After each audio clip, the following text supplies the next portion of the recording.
Good morning, gardening friends. It's October 5th. It's been a long time since I posted an update. I actually have video recorded, I just haven't had time to process, but now that I've thrown my back out, so you may hear a few grunts, I finally may have some time to actually capture and post this particular episode. So, the summer has not been, the tail end of the summer has not been nice to the gardening around here.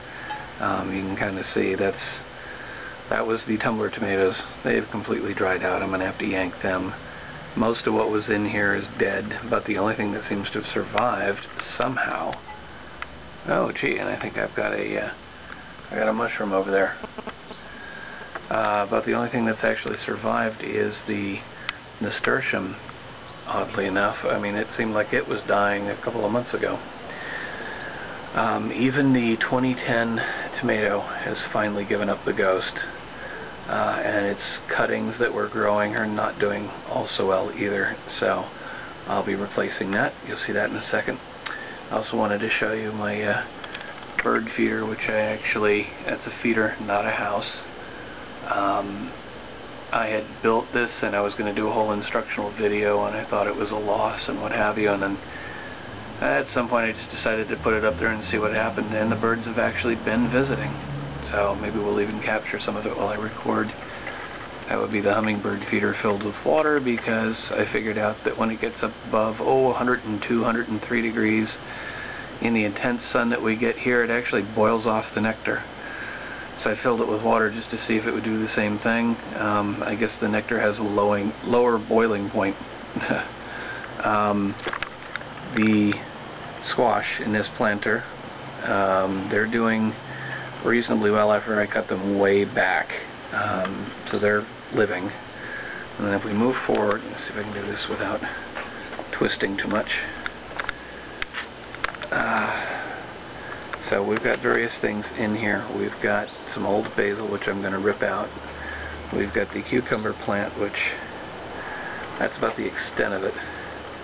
It's not doing too well, but it seems to have survived the heat. And what you see down below there, it looks kind of like grass, is sorghum or something along those lines, which is something that you find in bird feed. It's another bird feeder which I had hanging up there for a while, and the birds were ignoring for months, and in the last couple of weeks they've taken it down to that level. So they suddenly found it, I guess.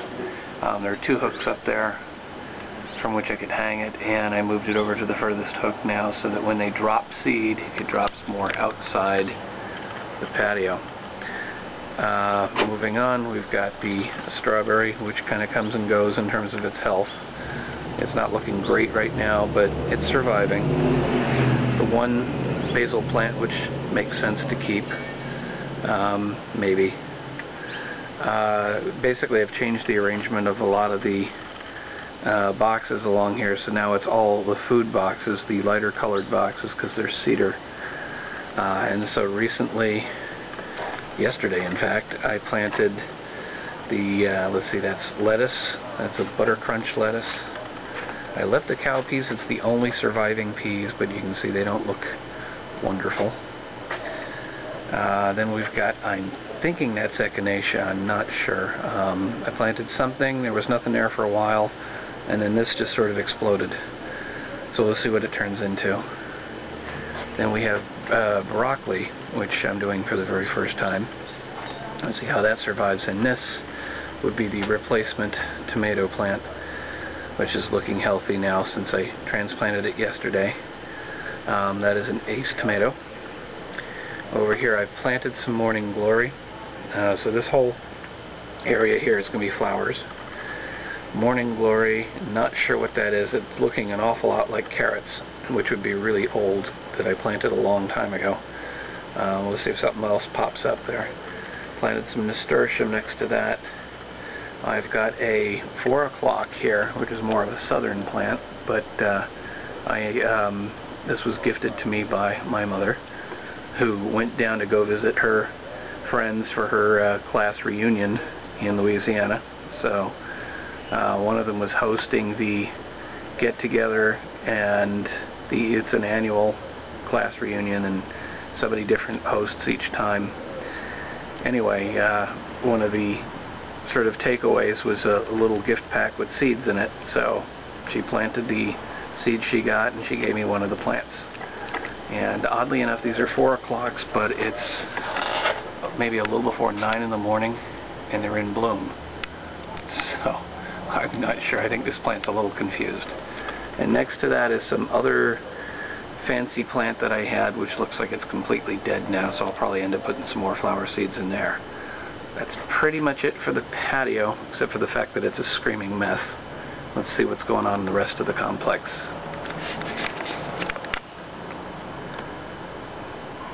Okay, that didn't shut off. Okay, sorry about that odd delay there. I'm probably just going to throw this together raw instead of doing much editing. So here's the nursery, so to speak, that we've got over in this corner.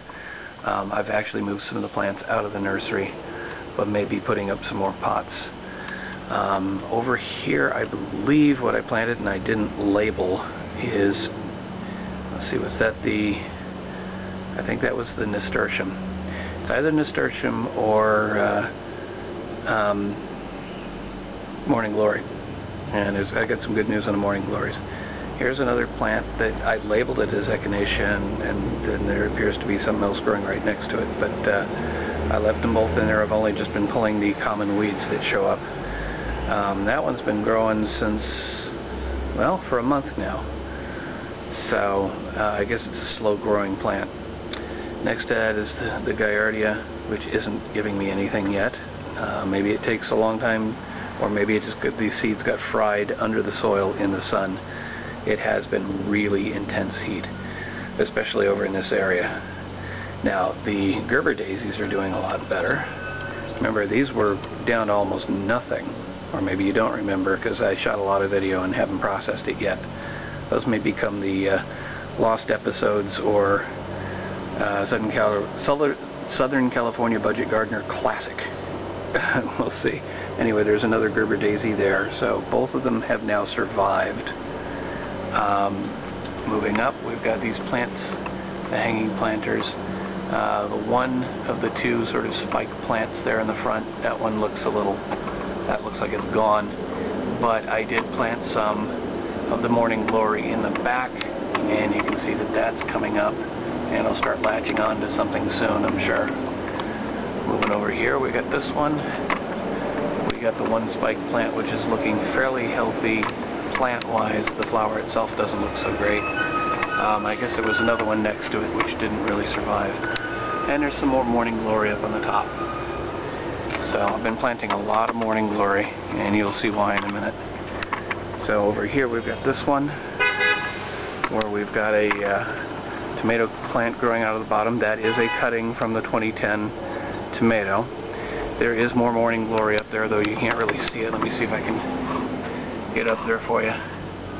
So now you got an idea of what you can see, what I can't see. Unless I get on the ladder, which isn't really good right now. Coming over here, now this is where it starts to look good with the morning glory. You can see them kind of climbing around on the top there. We got more of the cutting from the tomato plant, looking pretty sickly. May cut it back even further. But then I ran, this is actually the stem from the broom corn running across here. I kind of had the idea of being cool to see the morning glory climbing across. You can see what it's doing with the planter there. It's just kind of grabbing onto everything it can. So I'm really starting to like this stuff. It just grows all over the place, and if I give it a place to go, it might work its way across, and then we'll have a bridge between the two planters.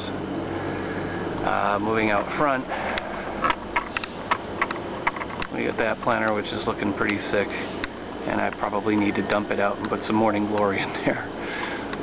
Or something that'll take the intense sun, which actually those first two planters, they get the most intense sun of all, and the morning glory is surviving, so I think I've found a good plant for these hanging planters. So that's it for this section. I'll show you the other section in a second. So we're now at the back of the building, and I've got nasturtium growing in here, and it seems to like the shade. There is behind it somewhere another morning glory. Just trying to figure out what plants will work in shade and which ones will work in the sun. You can see we've got more nasturtium, those lily pad looking things, and there is a morning glory in the back, and then I have a third planter over here. These were all planted the same when I redid them all a few weeks ago, and so they had nasturtium and other things. Nothing seemed to grow in this particular planter, so what I ended up doing is putting 2 morning glories in there, just that they'd actually, I was trying to grow everything from seed, but these are plants that actually grew in the nursery first and then were transplanted. So the morning glories seem to be doing okay in this one. I'll be fine with that. It may be that the tree right here is actually creating too much shade. Morning glory seems to be really resilient, that it can handle shade and sun. And then over here we got the fourth, which is more nasturtium, and there's morning glory in the back somewhere. Let me see if I can just kind of get up there for you. So that's the 4 hanging planters. Then we swing around to the progress over here. We've got the 2 original planters. Then I got a whole bunch of pots back here. Some of this is pots that were left behind by tenants when they moved out. Over here I finally filled this new planter that I had built a couple of months ago and just stuck a cheap plant in there that I got from a 99-cent store. Yesterday it looked a lot worse than it does today. It looks like it's kind of bouncing back, so maybe I'll go get a watering can and see if I can actually attempt to put some water on it. Then we've got the sort of secondary nursery, some of the plants that I wanted to acclimate them to the conditions over here, because ultimately the plan is to put these into, I'm going to have 2 of these planters and I'm going to build an arbor basically. I'll end up showing you that in a future episode. That's pretty much it for all of these plants, and I guess that's pretty much it for today. There's some stuff in the north courtyard, but I'll cover that in a future episode.